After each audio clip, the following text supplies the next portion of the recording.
Hello bachcho, let's read out the question first.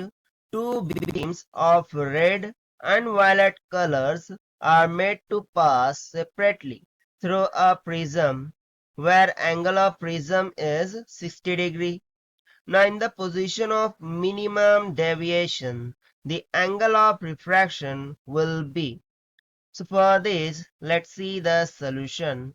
But before of it, let's talk about the key concept which we are going to use here for this question. So generally, यहाँ पर किस condition की बात हो रही है? Minimum deviation की. So we know that for minimum deviation condition, okay, for minimum deviation, जो इंसिडेंट एंगल I1 होता है वो इंसिडेंट एंगल I2 जिसको हम एंगल ऑफ इमर्जेंस भी बोल देते हैं, वो दोनों क्या होते हैं? इक्वल होते हैं, जिसको हम I के इक्वल मान लेते हैं। और जो एंगल ऑफ रिफ्रैक्शन होते हैं that is R1 equals to R2, वो दोनों भी इक्वल होते हैं, जिसको हम R के इक्वल मान लेते हैं। ठीक है, तो चलिए सबसे पहले तो मैं यहाँ पर एक प्रिज्म ड्रॉ करके आपको बता देता हूँ। सो लेट्स सपोज कि ये ट्रायंगुलर प्रिज्म है A, B एंड C, और एंगल ऑफ प्रिज्म को हम जनरली कैपिटल A से ही डिनोट करते हैं, और एज पर द क्वेश्चन वो हमें कितना गिवन है?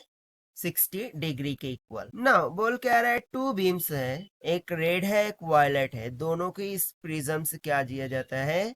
पास किया जाता है। सो लेट्स सपोज कि इनिशियली मैं रेड लाइट को इस प्रिज्म से पास कर रहा हूं। सो फॉर मिनिमम डेविएशन ये रिफ्रैक्ट तो होंगी, बट बीसी के क्या हो जाएंगी? पैरेलल हो जाएंगी, and then again it will be reflected and will be taken out from this AC side, यानी कि एसी साइड से वो इस तरीके से बाहर निकल जाएगी। सो ये तो हो गई इंसिडेंट रे, ये रिफ्रैक्टेड रे हो गई। ठीक है, सो यदि यहाँ पर मैं नॉर्मल्स ड्रॉ करूं, ठीक है, लेट्स सपोज कि ये नॉर्मल्स हो गए। So with respect to normal ये क्या बनाएगा? Angle of incidence that is I1, और ये एक्चुअल में एंगल ऑफ इमर्जेंस होता है, बट यहाँ पर मैं उसको I2 कंसिडर कर रहा हूँ, which is also is equals to E।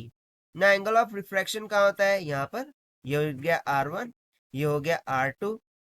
ना जैसा कि हम बोल रहे हैं कि फॉर मिनिमम डेविएशन ये पैरेलल होगा, दिस मीन्स ये जो एंगल है ये कितना हो जाएगा? 60 डिग्री, और ये वाला एंगल भी कितना हो जाएगा? 60 डिग्री, क्योंकि ये इक्विलैटरल ट्रायंगल बना देगा, राइट। सो यहाँ से एज वी नो दैट कि ये जो R1 प्लस R2 है, ठीक है, इनका एडिशन किसके इक्वल होता है? एंगल ऑफ प्रिज्म्स के। और जैसा कि for minimum deviation R1 R2 क्या है? इक्वल है।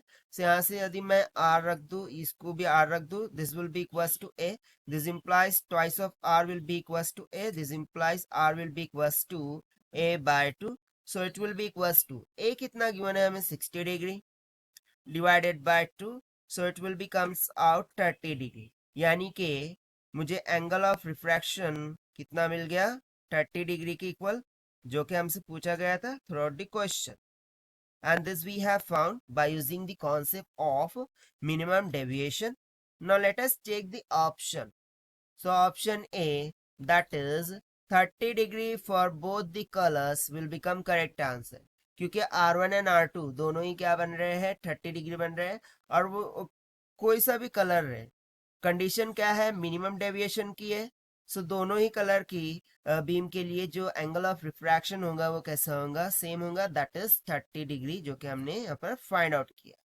So for this question, A will become correct. So this is the required solution. I hope you understood it well. Best of luck. Thank you.